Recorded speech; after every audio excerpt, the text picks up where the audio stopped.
His Excellency Dominic Fergler, Switzerland Ambassador to Sri Lanka, and Honorable Anura Priyadarshanayapa, Member of Parliament and former Minister, and Mr. Jason Avenchina, I hope I pronounced your name correctly, Managing Director for Nestle Sri Lanka, and Mrs. Renuka Veerakon, Director General of Board of Investment, and our friend Mr. Bandula Egudage, Vice President of Nestle Sri Lanka, distinguished guests, and my dear friends.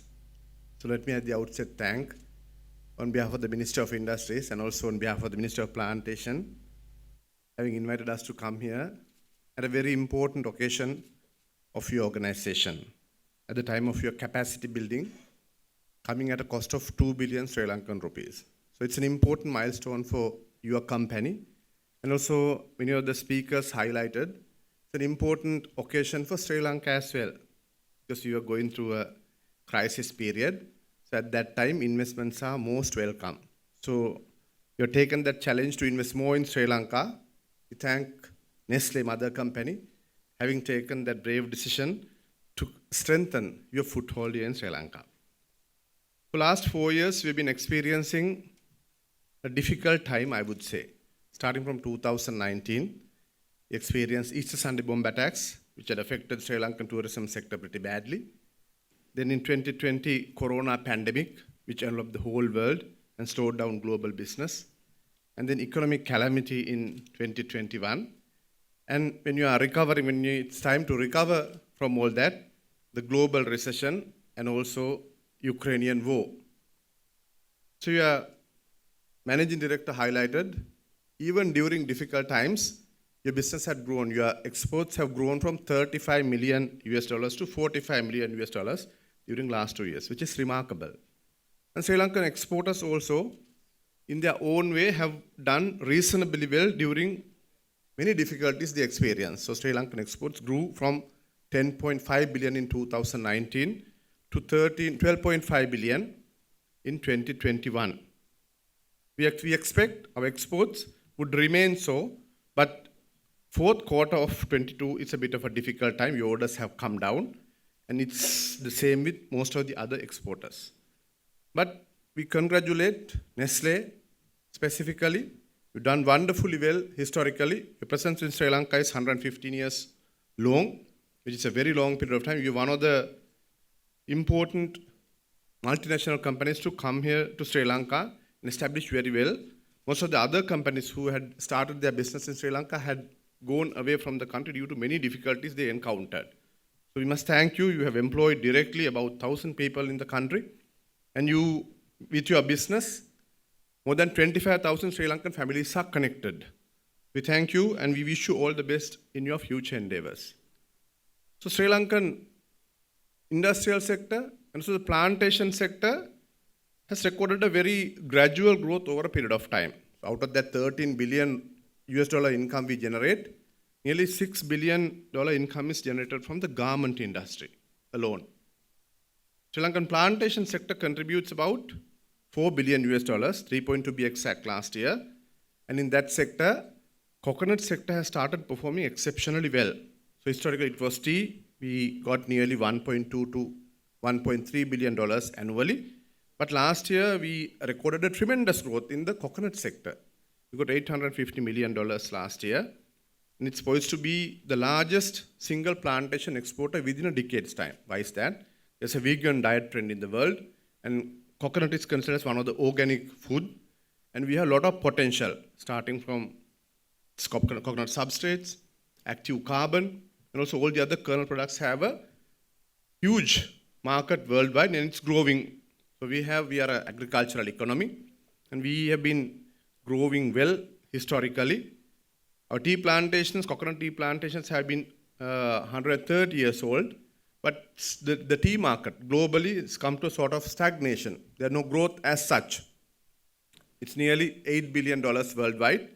There are no significant growth worldwide, but coconut market is rapidly expanding. So with your help, with the help of the other exporters in the coconut sector, we should be able to at least get $1.5 billion income during next decade. So I welcome all your moves. Nestle Sri Lanka has also provided many impetus and provided many support to the Sri Lankan growers and also for the other manufacturers. With your support, we should be able to generate that income over a period of time. So it's a happy occasion for me to come here. It's the first time that I visit your organization and also this particular industry, the industrial zone. But I vividly remember Mr. Bandula coming to your adjacent village at the time of opening of the University of Wamba with my father. That was, he opened 3 universities in Sri Lanka, Eastern University, the first one, then Sabaragamuwa, third one was the University of Wamba. So it's a pleasant occasion for me as well personally to come here to see your facility. So you have state-of-art facility here in Sri Lanka. Sri Lankan industrial sector has not developed up to its potential, I would say. It's partly because of the fact that Sri Lanka, since independence, a lot of people look back and do criticize about last 75-year history that we have governed this country democratically. But historically, we have spent a lot of money since independence for the free health, free education, and rather the agricultural sector. We've seen results of those. Sri Lankan education sector is in par with any country, given the backdrop of the little money that we spent. Sri Lankan health sector is also performing exceptionally well wherever you go. World Health Organization recognizes Sri Lankan efforts coming at a reasonably lower cost. The Sri Lankan agricultural sector has also performed reasonably well. That's why I say that, because in 1952, Sri Lanka had a population of about 6.3 million people. Nearly 1/3 of the population we have in this country. So at that time, we didn't have enough food to eat, paddy. That's why we had to enter with China for this rubber rice pact to bring in rice to feed our populations, having exchanged rubber. But now we become self-sufficient. We have 21 million people in this country. That's partly because of the fact that government expenditure, government has allocated whatever the little money it had for free health, free education, and free health sector. But it wasn't so with the industrial sector. Even this year, last year, whilst we are spending about nearly 200 billion Sri Lankan rupees respectively for the health sector and education sector, we have spent only 10 billion rupees for the industrial sector development. Partly why the Sri Lankan industrial sector is lagging behind. It's timely that we provide necessary support for the Sri Lankan entrepreneurs. So BUI is doing a commendable service in relation to that. As Honorable Janayaka highlighted, Sri Lanka is ranked as 110th country out of 160 countries in relation to doing business index. So we need to reduce red tapes, bureaucratic red tapes, and also the processes covering those areas. If we do that, and also if we try and help our small and medium sector investors, there's a lot of potential for us to grow. There's no reason why we shouldn't go. We are at the doorstep of two of the largest economies in the world. India would become the 3rd largest economy in 10 years down the line.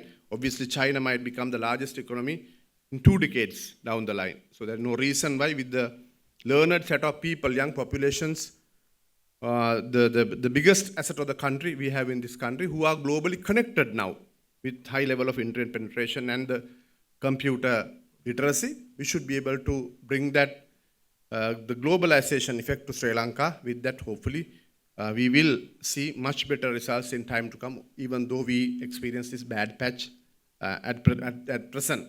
So let me thank again for all your efforts and all your investments in this country. Hope Nestle Sri Lanka will prosper, and hand in hand, the Sri Lankan social economic sector will also prosper in time to come. So thank you very much and have a pleasant evening.